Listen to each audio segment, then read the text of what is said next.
मेरे प्यारे बच्चों, आज हम आप लोगों को जो है मैथ बताने जा रहे हैं, जो एक तरह से जनरल है, जो कक्षा 6 और कक्षा 7 दोनों के लिए काम आएगा। और एमएस इंटर कॉलेज रानीपुर से सुनील मौर्य। सबसे पहले आप लोगों को कुछ बेसिक चीज बता रहे हैं। उसमें पहला आपका आता है प्राकृतिक संख्या। पहला पॉइंट है प्राकृतिक संख्या। प्राकृतिक संख्या जिसको अंग्रेजी में हम बोलते हैं नेचुरल नंबर, यानी प्राकृतिक संख्या किसे कहते हैं? तो जिन संख्याओं से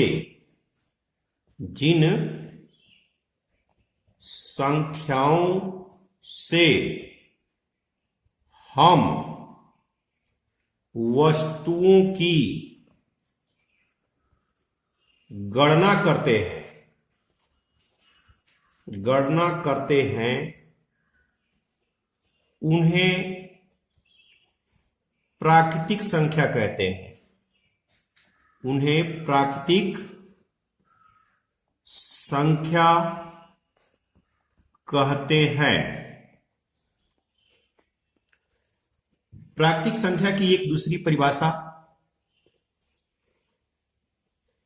आपको बता रहे हैं। गणना की संख्याओं को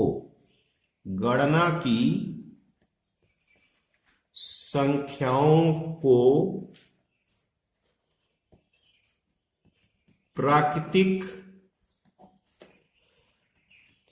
संख्या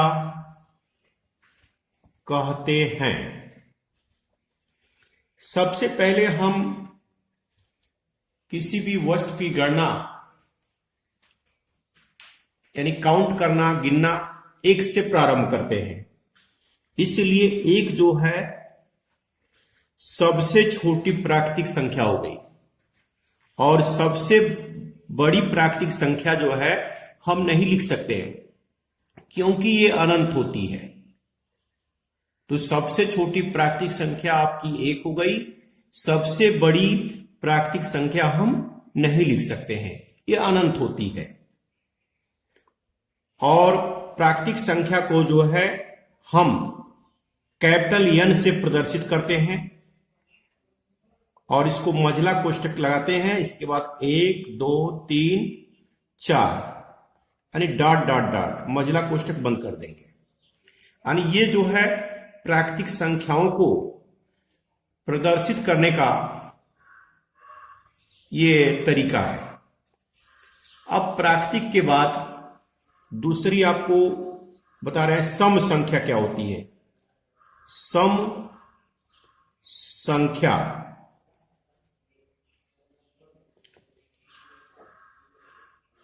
यानी सम संख्या इवन नंबर क्या होता है? जो संख्या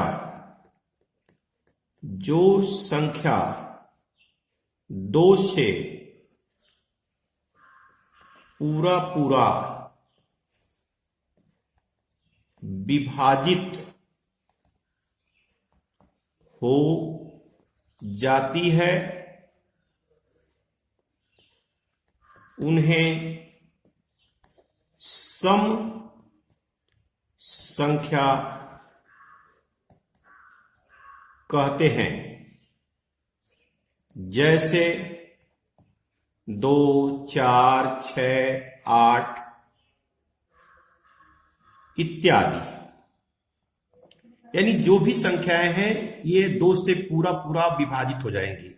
इसका मतलब ये हो गया कि ये जो है 2 4 6 8 10 12 इस तरह से जो भी संख्याएं होंगी वो सम संख्या होंगी।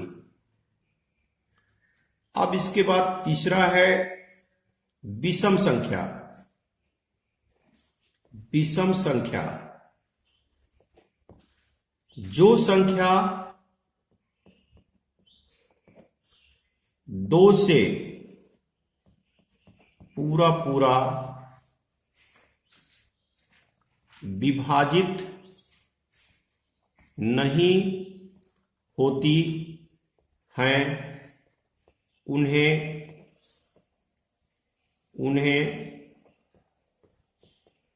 विषम संख्या कहते हैं। जैसे 3, 5, 7, 9, 11 इत्यादि। ये सब विषम संख्याएं होंगी जो 2 से पूरा पूरा विभाजित नहीं होंगी, तो उनको हम विषम संख्या कहते हैं। इसके बाद आता है चौथा पॉइंट, भाज्य संख्या। भाज्य संख्या किसे कहते हैं? जिस संख्या का भाज्य संख्या की परिभाषा बता रहे हैं कि जिस संख्या का 2 से अधिक गुणन खंड होता है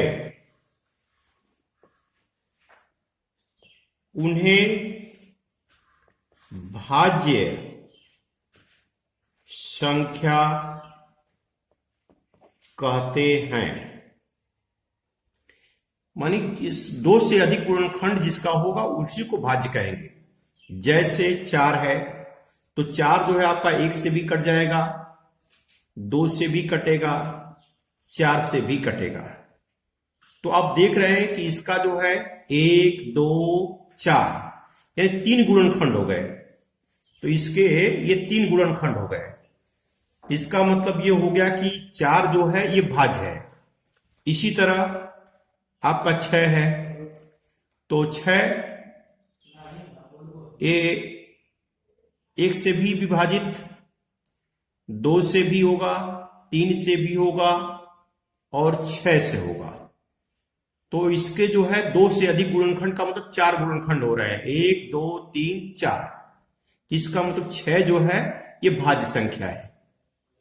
तो आपको समझ में आ गया होगा कि जिस संख्या का 2 से अधिक गुणनखंड होता है उन्हीं को हम भाज्य कहते हैं।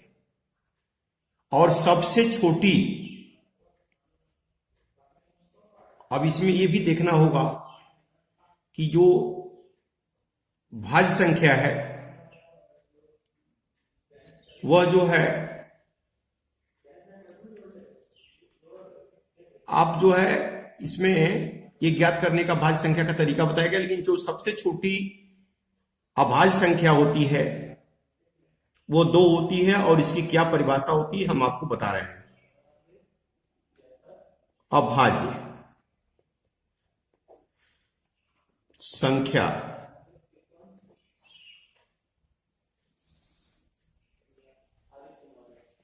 जिस संख्या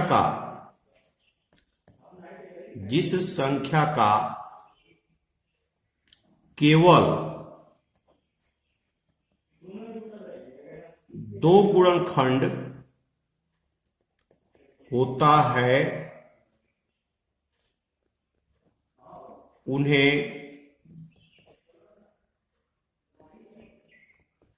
अभाज्य संख्या कहते हैं। जैसे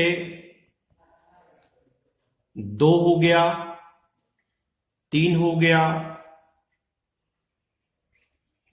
5 हो गया, 7 हो गया।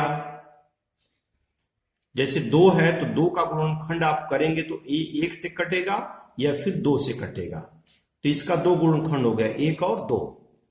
इसी तरह 3 है, 3 भी 1 से कटेगा या फिर 3 से कटेगा, तो इसका भी 2 गुणनखंड, 1 हो गया, 1 3 हो गया।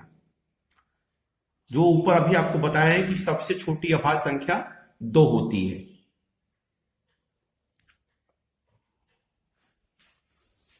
अब इसके बाद 6वां पॉइंट है,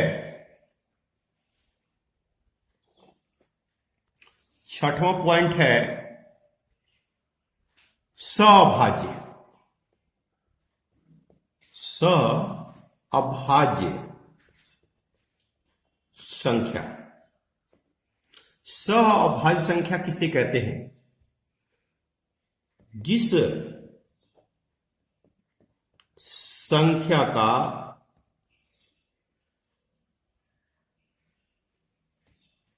उभयनिष्ठ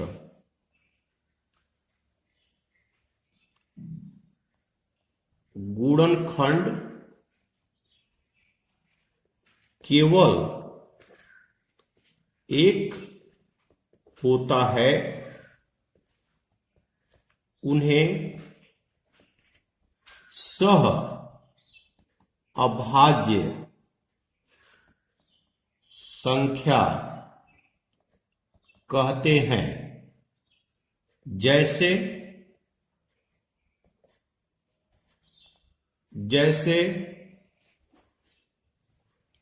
आपका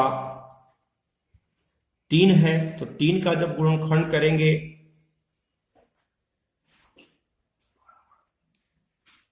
3 का गुणनखंड करेंगे तो यह 1 और 3 होगा,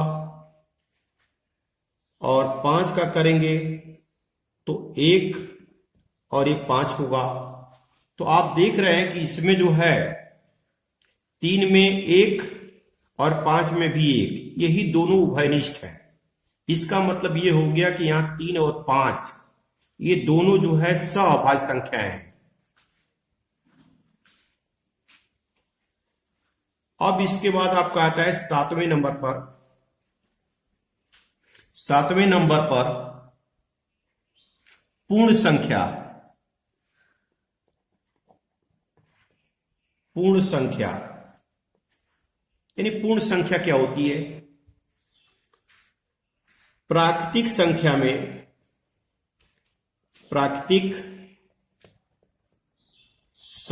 में शून्य को सम्मिलित करने से संख्याओं का जो समूह बनता है उन्हें पूर्ण संख्या कहते हैं। जैसे 0 है, 1 है, 2 है, 3, 4 ... यहां देख रहे हैं कि 1 2 3 4 ये जो है प्राकृतिक संख्या है, इसमें जो है ये शून्य को सम्मिलित कर लिया गया है। तो ये जो पूरा समूह बन गया है इसको जो है हम पूर्ण संख्या कहेंगे। सबसे छोटी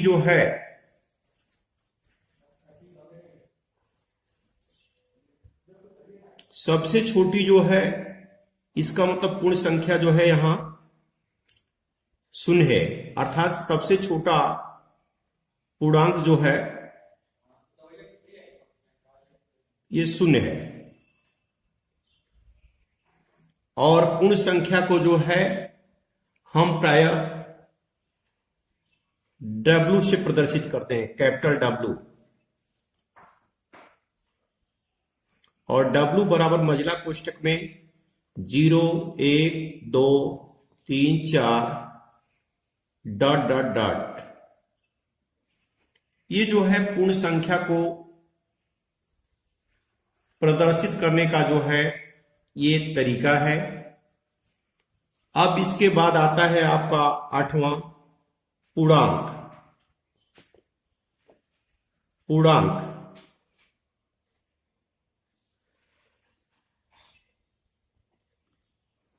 पूर्णांक किसे कहते हैं? प्राकृतिक संख्या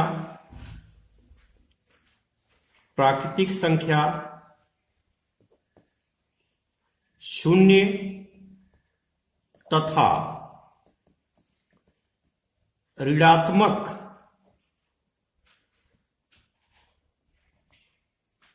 प्राकृतिक संख्या शून्य तथा ऋणात्मक प्राकृतिक संख्या के समूह को पूर्णांक कहते हैं। 1 2 3 4 डॉट डॉट डॉट 0 -2 -1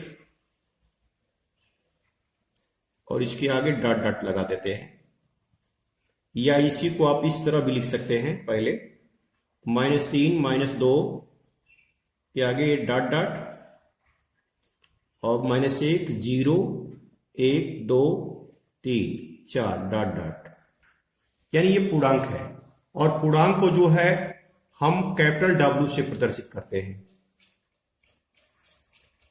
यानी W, तो ये हो जाएगा -2 डॉट डॉट है आगे, -1 0 1 2 3 डॉट डॉट। तो ये जो है पूर्णांक है। अब सबसे छोटा जो है धनात्मक पूर्णांक जो है वह 1 होता है। 0 न तो धनात्मक पूर्णांक होता है और न ही ऋणात्मक होता है। तो सबसे छोटा धनात्मक पूर्णांक जो है आपका 1 होता है। आगे फिर है 9वां पॉइंट, परिमेय संख्या। परिमेय संख्या जिन संख्याओं को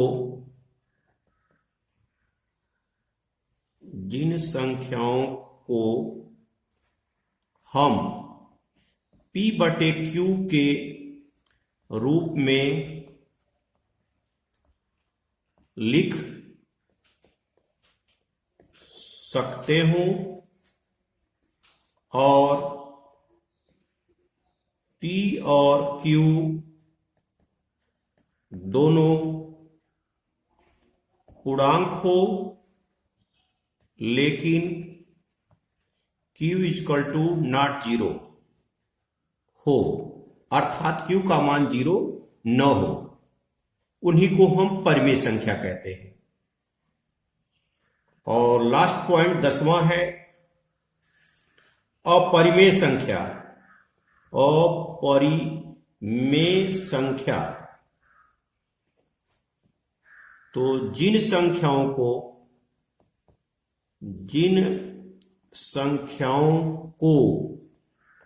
हम P/Q के रूप में नहीं लिख सकते हैं, उन्हें अपरिमेय संख्या कहते हैं। इसमें भी जो है P और Q दोनों पूर्णांक होते हैं, लेकिन और Q का मान इसमें भी 0 नहीं होता है, माने जो है Q = 0। तो ये अपरिमेय संख्या की परिभाषा हो गई कि जिन संख्याओं को हम P/Q के रूप में नहीं लिख सकते हैं और P और Q ये दोनों पूर्णांक हो, लेकिन Q = 0 हो। तो ये जो है आपको 10 पॉइंट हम बता दिए हैं, कुछ बेसिक चीज जिसको आप लोग याद रखेंगे कक्षा 6 और कक्षा 7 दोनों के लिए। और फिर आगे जो है आपको हम फिर पुनः इसी क्रम में आपको जो है बताएंगे और इसको आप लोग लिखकर याद कर डालेंगे। धन्यवाद।